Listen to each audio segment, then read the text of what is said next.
بچہ جا کر اہلیہ کو دکھلایا، دوسرے لوگوں نے پڑھا، ہمارے شموں نے پڑھا، تو بہت سارے لوگ اکٹھے ہو کر کے آئے. آگر فرمایا حضرت اس نے 10,000 روپے دیے تھے، اس کا مکان جنت میں ہم نے اپنی آنکھوں سے دیکھ لیا ہے، بن گیا ہے، لو ہم بھی 20,000 روپے دیتے ہمارے مکان خرید دیجیے. فرمایا وقت ہوتا ہے جاؤ، وہ تو موقع ہوتا ہے. یعنی بھائی موقع ہوتا نہیں ہوتا ہے. شاہ بہلول کا واقعہ آپ نے سنا ہوگا. شاہ بہلول بہت بڑے بزرگ گزرے ہیں. جمنا کے کنارے ریت کے اندر مکان بنا رہے تھے. آپ نے دیکھا چھوٹے چھوٹے بچے جس طرح مٹی میں پیر ڈال کر اور اوپر جو ہے مکان بنایا کرتے تھے، تو بچوں کو پتہ ہی نہیں، چونکہ موبائل ایسا چلا ہے اس نے سب کچھ بلا دیا ہے. چھوٹے چھوٹے مکان پیر اندر دیا، اوپر سے مٹی تھپکا دی اور پیر باہر نکالیا، مکان تیار ہو گیا. تو ادھر سے خلیفہ ہارون رشید بھی گزر رہا تھا سواری پر، پیچھے بیگم صاحب بھی تھی. تو خلیفہ ہارون رشید جو آگے گزرے، پوچھا بہلول صاحب کیا بنا رہے ہو؟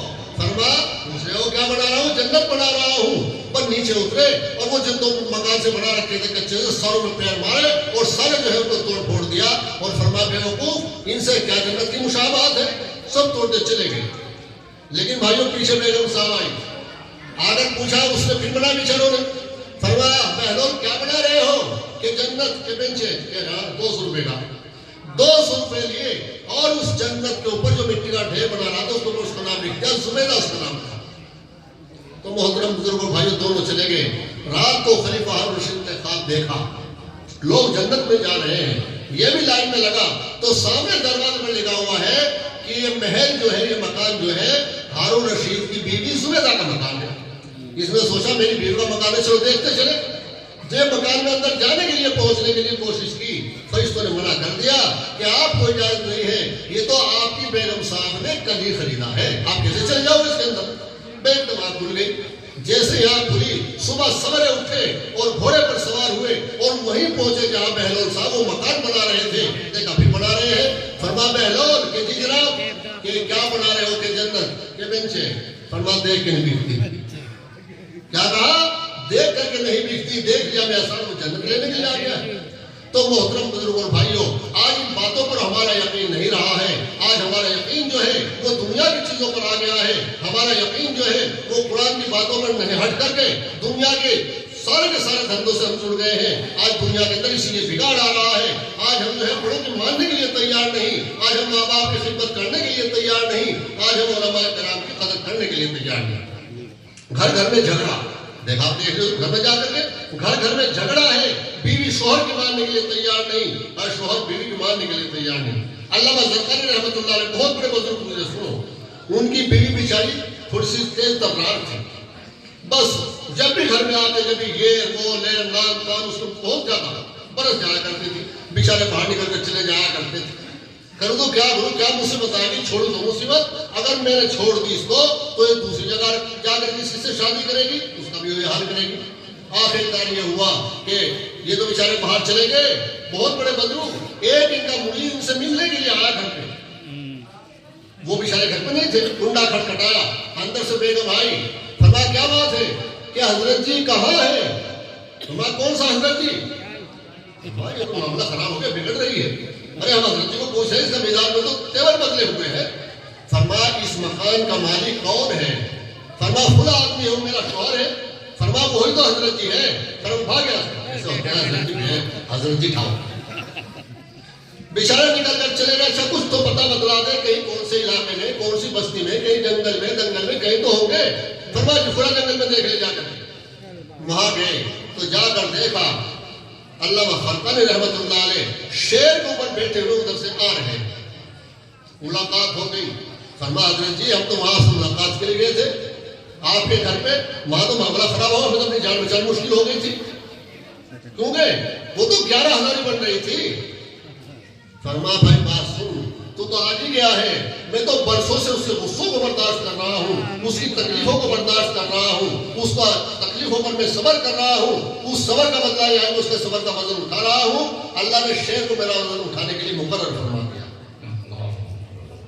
فرمایا حضرت جی تو میں چھوڑ کیوں نہیں دیتے؟ فرمایا چھوڑ کر جاؤں گا کہاں، وہ دوسرے کو بھی اسی طرح پریشان کرے گی. تو محترم بزرگ اور بھائیو اب وہ بیچارے ڈرتے ڈرتے گھر آئے اور آنے کے بعد باہر دروازے سے یا تھوڑے فاصلے سے اللہ سے دعا کی کہ اللہ کوئی ایسا طریقہ کوئی ایسا ذریعہ اور ایسا کوئی فن مجھے عطا فرما دے کہ میری بیوی جو ہے میری معتقد ہو جائے. دعا مانگی, اللہ تبارک و تعالیٰ نے ایسا کمال دیا اور ایسی ہوا بھری ان کے اندر کہ ان کے اندر اللہ تعالیٰ نے اڑنے کا کمال پیدا فرما دیا. ہوا جہاز اڑتے دیکھے ہوئے نہیں آپ نے, دیکھے ہوا جہاز اڑتے ہوئے, جانور اڑتے ہوئے, لیکن آدمی آپ نے اڑتے ہوئے نہیں دیکھے ہوں گے. لیکن اللہ نے یہ کمال دیا کہ ہواؤں کے اندر اڑنا شروع کر دیا اور کہاں اڑا, اپنے مکان کے اوپر ہی چکر لگا رہا تھا, کبھی ادھر کبھی ادھر کبھی ادھر. چلو خیر اتر گئے اور اترنے کے بعد اپنے مکان میں جب پہنچے سلام کلام ہوا, فرمایا آجا حضرت جی. حضرت جی بڑا کام بھائی. فرمایا کیا بات ہو گئی کہ ہم نے آج دیکھا حضرت جی تو ایسا ہوتا ہے, طرح جیسے حضرت جی ہوتے ہیں, بولنے کی تمیز نہیں, چلنے کی تمیز نہیں, کچھ بھی نہیں. ہم نے اپنی آنکھوں سے دیکھا حضرت جی تو ایسے ہوتے ہیں جیسے آج میں نے اپنی آنکھوں سے دیکھا. فرمایا کہاں دیکھ لیا تھا اللہ کی بندی کہ یہاں ہمارے مکان کے اوپر وہ کہیں چکر لگا ہوا میں اڑ رہا تھا. فرمایا اچھا ایسا ہوتا ہے حضرت جی کہ ہاں, کہ پھر میں وہی تھا. فرمایا اچھا جب یہ تو لگڑا پکڑا کے چل رہا تھا, جب یہ ٹیڈا بیٹا چل رہا تھا, اپنا کمال بھی دکھلا دیا, لیکن بھائیو پھر بھی معتقد نہ ہو سکے. تو میرے محترم بزرگوں بھائیو, میں نے قرآن کریم کی آیت شریف آپ کے سامنے پڑھی جو فرمایا تقوی اختیار کر لو, تقوی اپنے دل کے اندر آ جائے گا, انسان نماز نہیں چھوڑ سکتا. تقوی دل کے اندر آ جائے گا, انسان جھوٹ نہیں بول سکتا. تقوی دل کے اندر آ جائے گا, انسان ماں باپ کی توہین نہیں کر سکتا. تقوی دل کے اندر آ جائے گا, انسان کوئی برا کام نہیں کر سکتا. اور آج ماں باپ کے ساتھ کیا معاملہ ہو رہا ہے, بس اللہ حفاظت فرمائے. یاد رکھ لو حدیث اللہ کے نبی کی, اگر ماں باپ کی قدر کرو گے اللہ تبارک و تعالیٰ تمہاری اولاد تمہارے اندر پیدا فرمائیں گے, وہ تمہارے ساتھ بھی وہی معاملہ کریں گے جیسا تم کرو. ایک نوجوان کی شادی ہوئی, جیسے شادی ہوئی 2-4 دن کے بعد باپ کا جو ہے سفر ہو گیا, انتقال ہو گیا. تو بیچاری گڑیا رہ گئی, 3 رہ گئی, یا تو بیٹا ہے اور بیوی ہے اور والدہ ہے نوجوان کی. تو بیوی نے یوں کہا, سنو میں ذرا سے 1 منٹ کے لیے, بیوی نے یوں کہا, یوں بتلا میرے ساتھ رہنا پسند کرتا ہے, اپنی ماں کے ساتھ رہنا پسند کرتا ہے. بھائی دھیان ادھر ہو گیا, سنو کیا کہا, میرے ساتھ رہنا پسند کرتا ہے, ماں کے ساتھ رہنا پسند کرتا ہے. اب نوجوان نے سوچا ماں کو اگر چھوڑ جائے تو مسئلہ خراب, اور بیوی کو چھوڑ جائے تو گھر برباد. پھر دماغ میں بات آئی, ارے ماں تو بوڑھی ہے, چلو 1-2 سال میں ویسے نمٹ جائے گی, لیکن مشکل سے تو گھر آباد ہوا, کوئی شادی کرنے والا نہیں تھا, مشکل سے میرا گھر جو بسا ہے, بیگم مجھے حاصل ہو گئی ہے. تو کیا کہا بیگم صاحب کو, سن میں تجھے نہیں چھوڑ سکتا, ماں کو چھوڑ دوں گا. لیکن بھائیو ماں ویسے آ جاتی. اللہ فرما رہے مجھے خوش کرنا ہے, ماں باپ کو خوش کر لو. ماں باپ ناراض ہے, میں بھی ناراض ہے, کتنا بڑا زندگی بن گیا. آخر کار بیوی نے یہ فرمایا, 2 دن ہوئے, 4 دن ہوئے, ہفتہ اشرا ہوا کہ دیکھ میں بار بار کہہ رہی ہوں اگر میں آپ کے میکے چلی گئی میں آنے والی نہیں ہوں, یا تو اسے نکال یہاں سے یا مجھے رکھ لے گھر میں. چل خیر اچھا, سردی کی رات ہے, جنوری کی رات ہے. بھائیوں اس نوجوان نے فرمایا اپنے بیگم صاحب سے ٹینشن مت لے, پریشان مت ہو, اس کا انتظام آج ہی کر دیتا. سردی کی رات میں آدھی رات ماں کو اٹھایا, اور اٹھانے کے بعد جنگلات کے اندر لے کر یہ نوجوان گیا. اور دماغ میں یہ بات تھی کہ جنگلات کے اندر جا کر جنگل کے شیر, درندے, پرندے وغیرہ جو اس کو پھاڑ کر کھا جائیں گے, میرا بھی پیچھا چھوٹ جائے گا, اور میں اور میری بیوی دونوں سکون کے ساتھ, آرام کے ساتھ زندگی گزاریں گے.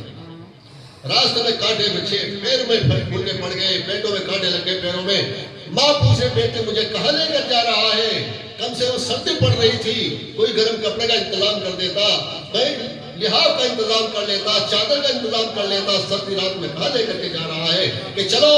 آگے جانے کے بعد اپنی بوڑھی اماں کو ایک جھاڑی کے اندر بٹھلایا, اور بٹھلا کر کے واپس چلا آیا. بڑا خوش ہو رہا تھا کہ آج میں نے جو ہے نا والدہ سے پیچھا چھٹا لیا ہے, اور میں اور میری بیوی سکون کے ساتھ رہیں گے.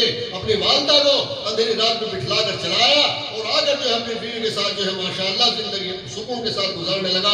میرے محترم بزرگوں بھائیوں, ادھر سے ایک نوجوان چلے ہوئے آ رہے تھے اندھیری رات میں. اس نے دیکھا کہ اس جھوپڑی کے اندر, جھاڑی کے اندر ایک بیچارے کوئی آدمی بیٹھا ہوا ہے. تو تلاش کیا تو دیکھا ایک بوڑھی اماں بیٹھی ہوئی ہے, ہاتھ بھی لگز رہے ہیں, پیروں سے معذور, بیچاری چلا بھی نہیں جاتا, سکون کے ساتھ بیٹھی ہوئی ہے. تو اس نوجوان نے پوچھا اماں یہاں کیوں بیٹھی ہوئی ہو؟ کہ میرا بیٹا مجھے یہاں بٹھلا کر کے گیا ہے. فرمایا کیوں, کہاں گیا ہے؟ کہ میرا بیٹا اپنے گھر گیا ہے, وہاں سے میرے لیے سردی کا کپڑا لانے کے لیے گیا. تو دیکھو اس نوجوان نے یوں کہا کہ ماں تمہیں کسی چیز کی تکلیف تو نہیں ہے. تو اس نوجوان کو بڑی اماں یوں کہتی ہے, بڑھیا یوں کہتی ہے, ارے بھائی مجھے کسی چیز کی تکلیف نہیں ہے, لیکن مجھے سب سے بڑی تکلیف ایک ہو رہی ہے, سب سے بڑا دکھ ایک ہو رہا ہے. کیا؟ کہ میرا بیٹا رات کو مجھے یہاں بٹھلا کر تنہائی میں جنگل کے اندر کو گیا ہے, ایسا نہ ہو کوئی شیر وغیرہ پھاڑ کر نہ کھا جائے. تو بھائیو ماں تو ماں ہوتی نہیں ہوتی ہے, ماں کا حق تو ادا ہو ہی نہیں سکتا. ساری عمر بھی اگر جو ہے خدمت کرو گے ماں کی تو وہ جو پیدائش کا درد ہوتا ہے اس کا بھی حق ادا نہیں ہو سکتا. اور آج بیوی کے چکر میں آ کر کون کہتا ہے اس کا مطلب یہ نہیں ہے کہ بیوی کو چھوڑ دو, اس کا مطلب یہ نہیں ہے. بھائیو بیوی کا بھی ایک حق ہے اور ماں کا بھی ایک حق ہے. عورتوں کے اوپر بھی حق ہے کس کا کہ ساس سسروں کی خدمت کرو, اور بڑوں کا بھی حق ہے, چھوٹوں کا بھی حق ہے. ایسا نہیں ہے کہ انہیں کو دبائے جاؤ, انہیں کو دبائے جاؤ. نہیں, نبی پاک علیہ السلام نے ارشاد فرمایا جو آدمی صبح کو اٹھ کر اپنے ماں باپ کے چہرے پر محبت اور عظمت کی نظر ڈالتا ہے, اللہ تبارک و تعالیٰ ایک حج اور عمرے کا ثواب بہن بیٹے عطا فرماتا ہے. یعنی بتاؤ بھائی کتنی بڑی بات ہے. اور آج ہم سب ہے, مجھے اللہ سے محبت ہے, اللہ سے محبت ہے, نماز کیوں نہیں پڑھتا؟ مجھے رسول سے محبت ہے, رسول کا طریقہ نکلتا ہوا جا رہا ہے, رسول کے طریقوں ہم نے جو ہے نا ملیا میٹ کر دیا ہے, اور مجھے نبی سے محبت ہے, مجھے نبی کے طریقوں سے محبت ہے, تو اپنا تک کیوں نہیں؟ تو ساری چیزوں کو ماں باپ کی محبت ہے, ماں باپ کو حکمران کر تو دیکھو, ماں باپ جس بات کو کہیں ان کو کر کے تو دیکھو, لیکن آج ہم اس کو کرنے کے لیے تیار نہیں ہے. میرے محترم بزرگوں بھائیوں, یہ چھوٹے بچے ہمارے مدارس میں جو ہے نا قرآن پڑھ رہے ہیں, ان کو قرآن سکھلایا جا رہا ہے, یہ ماشاءاللہ آگے چل کر عالم ہوں گے, حافظ ہوں گے, اور ان کے درجات اللہ بلند فرمائیں گے. ان کی برکت سے اللہ ہمیں اور آپ کو بھی نوازیں گے. ہمارے حضرت علامہ نے ایک بات فرمائی کہ قیامت کے روز جب یہ حفاظ کرام کھڑے ہوں گے اور یہ قرآن پڑھنے والے کھڑے ہوں گے, اور اللہ تعالیٰ فرمائیں گے جاؤ جنت کے اندر چلے جاؤ, سارے کے سارے جنت کے اندر پہنچیں گے. بہت لمبی چوڑی جماعت ہوگی, لیکن اللہ تبارک و تعالیٰ علیم الخبیر ہے, سمیع العلیم ہے. اللہ تبارک و تعالیٰ فرمائیں گے فرشتوں سے دروازہ بند کر دو جنت کا, کھولنے کی ضرورت نہیں ہے. لائن لگی ہوئی ہے, دروازہ بند ہے. تو جب دروازہ نہیں کھلے گا تو بہت سارے لوگ اٹھیں گے اور یوں کہیں گے ارے حفاظ کرام, ارے قرآن کریم پڑھنے والوں, تم اکیلے کہاں جا رہے ہو ہمیں چھوڑ کر؟ جب تم قرآن پڑھ رہے تھے اور تم حافظ پڑھ رہے تھے, ہم نے تو تمہاری خدمت کی تھی, تم مدرسے میں پڑھ رہے تھے, ہم نے تو چندہ دیا تھا, ہم نے تمہاری ہر طریقے سے خیر خواہی کی تھی, آج اکیلے کیوں جا رہے ہو؟ ہے اللہ تبارک و تعالیٰ فرمائیں گے جب یہ واپس لوٹ کر آئیں گے سارے قرآن پڑھنے والے, سارے حفاظ کرام, اور وہ کہیں گے کہ اللہ تبارک و تعالیٰ بہت سارے لوگ یوں کہہ رہے ہیں کہ ہم نے پڑھنے میں تمہارے لیے جو ہے بہت سارا سہارا لیا تھا, مدد کی تھی, اس لیے ہمیں بھی ان کے ساتھ بھیج دو. اللہ فرمائے گے جاؤ اپنے ساتھ لے کر ان کو بھی جنت میں داخل. تو یہ چھوٹے بچے ہیں, دیکھو ساری باتیں ایک دفعہ ملا کر دی. کبھی آپ نے سوچ لو کہ آج مولوی فرمان صاحب کے مدرسے میں ہم آ گئے ہیں, ساری باتیں میں یہیں حاصل ہو جائیں, ایسا نہیں ہو سکتا. ایک والدہ اپنے چھوٹے سے بچوں کو لے کر مدرسے میں پہنچی اور جا کر استاد کے حوالے کر دیا, اور جا کر فرمایا کہ اس کو پڑھانا ہے, اس کو حافظ بنانا ہے, اس کو عالم بنانا ہے. چلو خیر, بچہ ماشاءاللہ بڑا ذہین تھا. استاد صاحب نے فرمایا بیٹا پڑھو. اب پڑھا, اب الف خالی با کے نیچے الف اور با تا, یہ پڑھا جاتے ہیں, پڑھا جاتے ہیں بھائی, یا 64 میں اور کچھ پڑھایا جاتا ہے, یہی پڑھائے جاتے ہیں. بچے کا ذہن اتنا پکا تھا, اتنا حافظہ ذہین تھا کہ وہ سارے کے سارے 28-30 رقم جتنے بھی ہیں وہ سارے یاد ہو گئے, شروع سے لے کر الف سے لے کر یا تک. اور جا کے ماں سے بھی فرمایا ماں نے یہ پکڑ تیرا پارا اور یہ رکھا تیرا بستہ, میں فارغ ہو گیا ہوں. فرمارے بھائی آج ہی گیا, آج ہی فارغ ہو گیا. فرما ہاں بات سن, الف سے لے کر یا تک قرآن میں کیا, حدیث میں کیا, اردو میں کیا, ہندی میں کیا, نیچے سے اوپر تک بتلا دے, ان کے علاوہ کوئی حرف ہے کیا مجھے بتلا دے کہ نہیں ہے تو یہ نہیں. فرما میرے حفاظت کو سن کے دیکھ لے. فرما بیٹے استاد ساری بات نہیں دیا کرتا, آج پھر چلے. استاد کے پاس اگلے روز پھر گیا اور جا کر فرما بیٹا پڑھو. پڑھا کیا پڑھائے گا؟ استاد نے لائن بدلی اور فرما بیٹا پڑھ الف خالی با کے نیچے جو کیا ہے, یہ کیا بیماری ہے؟ فرما یہ بھی ایک فن ہے. چلو خیر, وہ خالی بھرے جتنے تھے وہ بھی پڑھ لیے. آ کر ماں سے کہا ماں دے وہ نقطے پختے جتنے تھے میں پکے یاد کو سن کے دیکھے, میں مدرسے میں نہیں جانا.